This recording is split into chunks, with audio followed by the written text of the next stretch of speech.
40-45 वर्सां फाटीं गोंयांत हिप्पी आयले आनी हिप्पी बरोबर घुमळी वखदां आयलीं.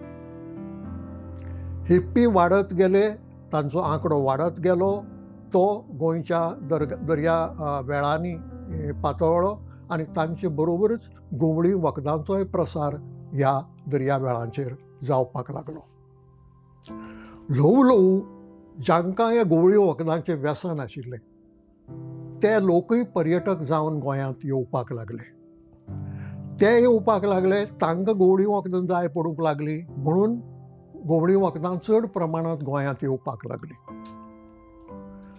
करतां करतां हें थळाव्या मेरेन पावलें. थळावे तरणाटे तातूंत घुस्पले आनी ह्या थळाव्या तरणाट्यांच्या भलायकेचेर परिणाम जावंक लागलो, तांच्या कुटुंबाचेर परिणाम जावपाक लागलो.